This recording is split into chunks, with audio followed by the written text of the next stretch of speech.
નમસ્કાર, આપ જોઈ રહ્યા છો યુટીસી ન્યૂઝ।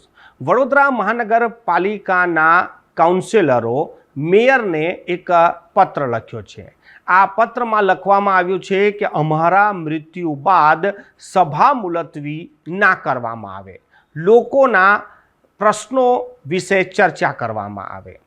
આ કાઉન્સિલરોએ આ પત્ર કેમ લખ્યો છે, આ કાઉન્સિલરો કોણ છે, આ પત્ર લખવાની પાછળનું શું કારણ છે, આજે આપણે એની પર જ વાત કરીશું। કાઉન્સિલર છે આશીષ જોશી, પૂનમ શાહ, પારુલ પટેલ, સ્નેહલ પટેલ। આ ચાર કાઉન્સિલરોએ વડોદરાના મેયરને પત્ર લખ્યો છે અને આ પત્રમાં લખવામાં આવ્યું છે કે અમારા મૃત્યુ બાદ સભાને મુલતવી ના કરવામાં આવે। આ પત્ર કેમ લખવો પડ્યો છે? કારણ વડોદરા મહાનગરપાલિકામાં મળતી જે સામાન્ય સભાઓ છે તે જ્યારે પણ કોઈ કાઉન્સિલર કે પૂર્વ કાઉન્સિલર કે પછી દેશના કોઈ પ્રતિષ્ઠિત વ્યક્તિનું મૃત્યુ થાય ત્યારે તેને શ્રદ્ધાંજલિ આપીને સભાને મુલતવી કરવાનો નિયમ છે। પરંતુ પાછલી 27 સભાઓમાંથી 15 સભાઓ મુલતવી થઈ ગઈ છે। કોઈના કોઈનું મૃત્યુ થઈ જાય, શ્રદ્ધાંજલિ આપીને મુલતવી કરવી પડે। ગઈકાલે જે સભા મળી હતી તેને પણ મુલતવી રાખવામાં આવી હતી કારણ કે પૂર્વ કાઉન્સિલરનું મૃત્યુ થયું હતું। આના પહેલાંની જે સભા છે તે પણ મુલતવી રાખવામાં આવી હતી ત્યારે ભારતીય ક્રિકેટર અંશુમન ગાયકવાડનું મૃત્યુ થયું હતું। હવે સવાલ એ ઊભો થાય છે કે એક તરફ પ્રણાલી છે અને બીજી તરફ જનતાના પ્રશ્નો છે। ગત દિવસોમાં ચોમાસાના કારણે જે પાણીનો ભરાવો થયો હતો અને ત્યારબાદ જગ્યા જગ્યા પર જે પાણી ભરાઈ ગયું હતું તેના કારણે લોકોને ખૂબ હાલાકી પડી હતી।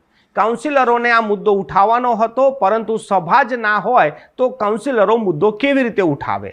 આ જ્યારે પણ સભા હોય છે ત્યારે કાઉન્સિલરોને અલગથી ભથ્થું મળતું હોય છે।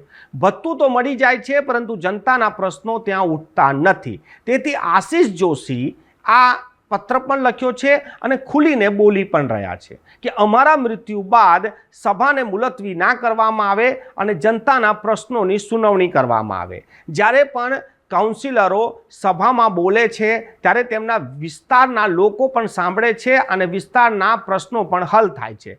પરંતુ વડોદરા મહાનગરપાલિકાની પાછલી 27 સભાઓમાં 15 સભા જો મુલતવી થઈ ગઈ હોય તો આપ કલ્પના કરો કે તમારા દ્વારા ચૂંટેલા નેતાઓ, કાઉન્સિલરો વડોદરા મહાનગરપાલિકામાં રજૂઆત પણ શું કરશે અને તમારા પ્રશ્નો પણ કેવી રીતે હલ થશે?